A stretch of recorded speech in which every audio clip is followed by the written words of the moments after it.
Hey everyone, welcome back. Or if you're just joining us, welcome to KSSP Podcast. I'm Spencer.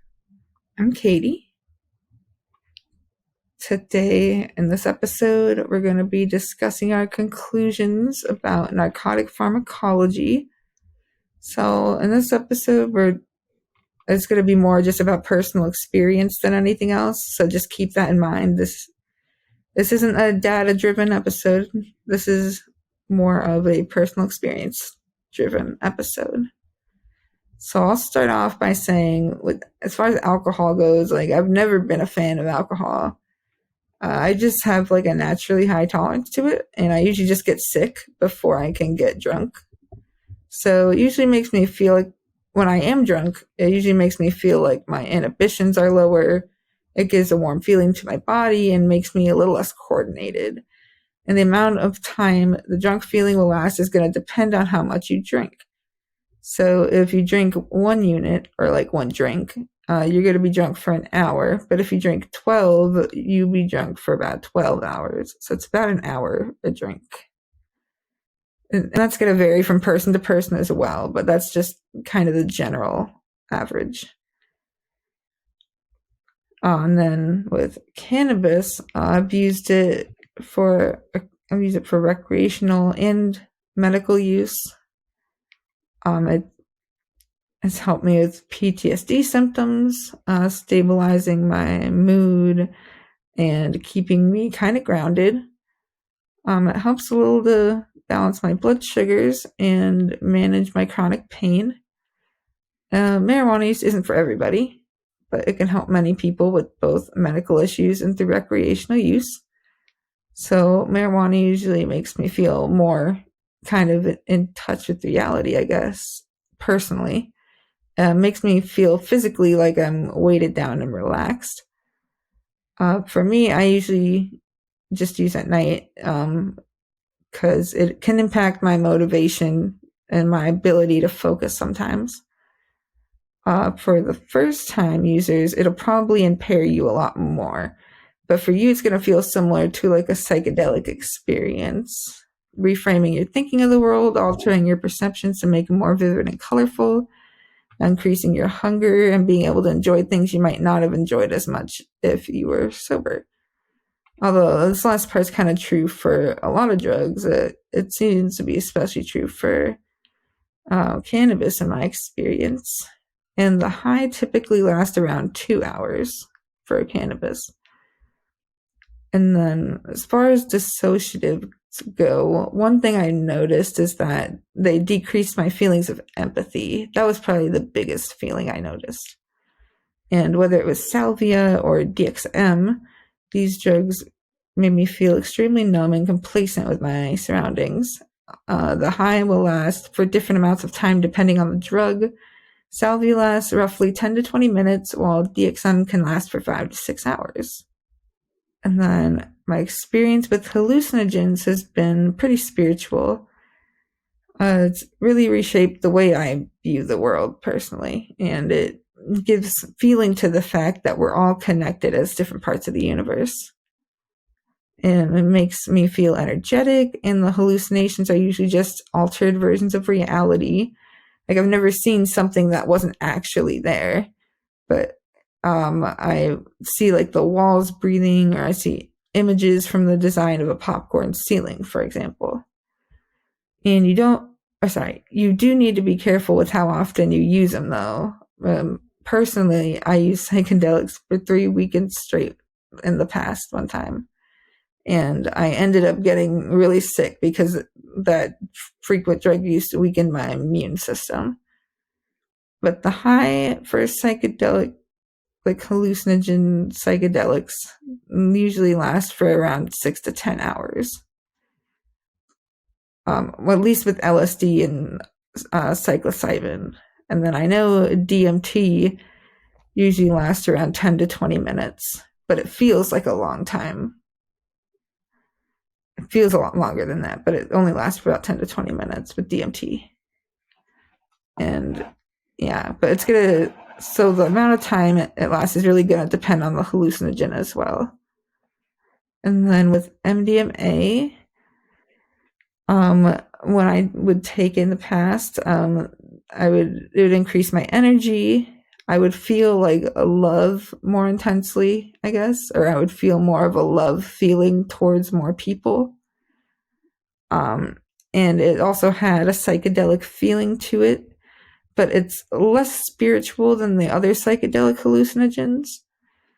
And it's much more likely to be laced with drugs like coke, meth, or even heroin.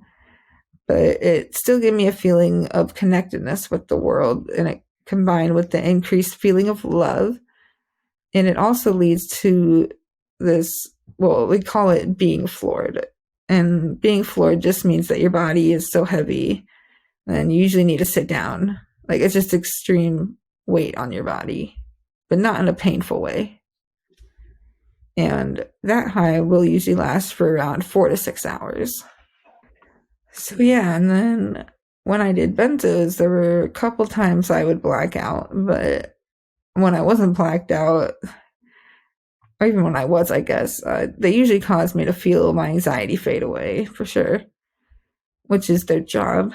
Um, and they numbed all my emotions in general. They made me forgetful, but it still felt good. Obviously, it's a drug. They tend to do that. But this drug had more of a psychological effect than any kind of physical effects that I could think of, besides slightly alleviating the pain I typically have. But I think that might be because some of my pain is linked to like trauma and the anxiety caused by PTSD. And overall, I'd say this drug probably did, I mean, well, okay, I won't say this as a fact, but like, at least it felt like it was doing the most damage to like my brain and my memory, honestly.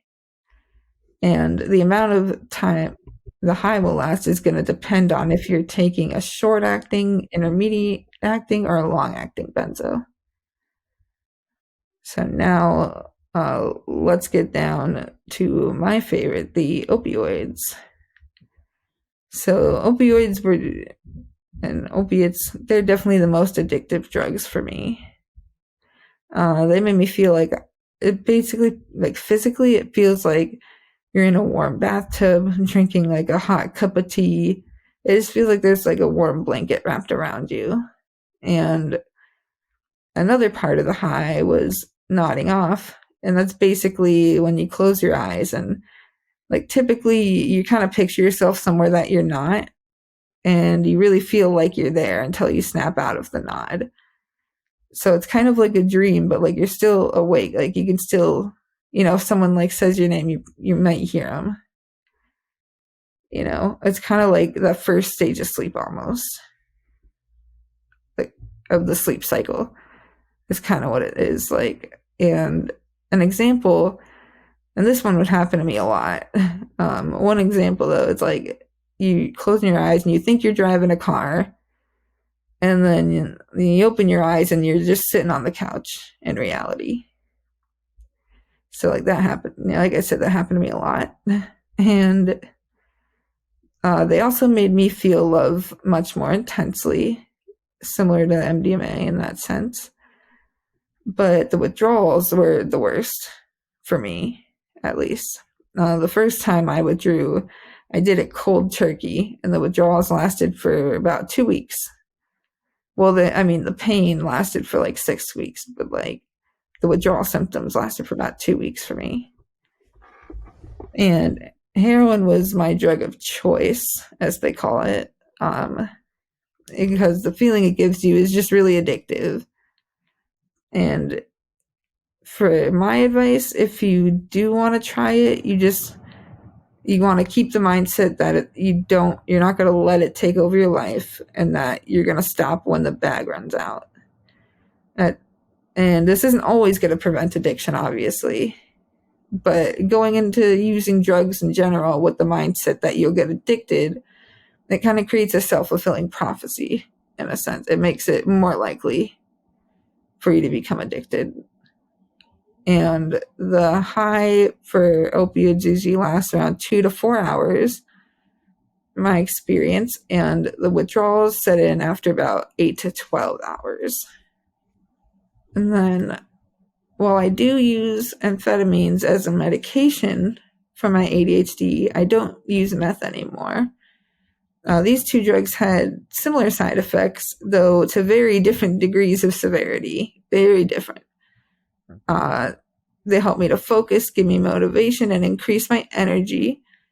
And while meth also made me violent and extremely paranoid, amphetamines obviously do not, or I would not be taking them if they did. And if I took a higher dose of amphetamines, I might experience those side effects. But I really don't have any interest in abusing my meds, honestly. So, I mean, that wouldn't really apply to me. And I mean, I do have ADHD. So if you don't have ADHD, like drugs like Adderall and Vyvanse, drugs like Adderall and Vyvanse will probably impact you in a somewhat similar way to meth, but to a lesser degree. And cocaine gave me a similar feeling, but with more euphoria and less of the paranoia. However, the cocaine high does not last anywhere near as long as the meth high lasts. Cocaine lasts for, and crack, they last for around 20 minutes. I mean, I've never done crack though, but cocaine lasts for around 20 minutes and meth lasts for around 8 to 12 hours. I think that was good share, like experience sharing. Then people can, like, I mean, like, yeah, I think it's, people can relate, you know, sometimes. So Yeah, or like if they're just wondering what it feels like if they've never done it and they don't want to like go out and do it, you know, yeah, then they'll just have an idea of what it does. All right, so we want to thank everyone who's been watching, liking, and sharing. We just want you to know we really do appreciate you, like, a lot. yes, and we are just excited to have you guys along on this journey with us as we kind of just see where KSSP podcast goes. And as always, you can leave a comment below if you have any topics you want to hear us discuss in future episodes. You can reach out to us on Facebook, YouTube, Instagram, Twitter, and TikTok. And we do occasionally Twitch live stream as well, so make sure to follow us there to get notified when we do. And don't forget to give this video a like, as well as follow or subscribe to our other social media accounts and turn on notifications so that you get notified when our new content comes out. Otherwise, we will see you all next time.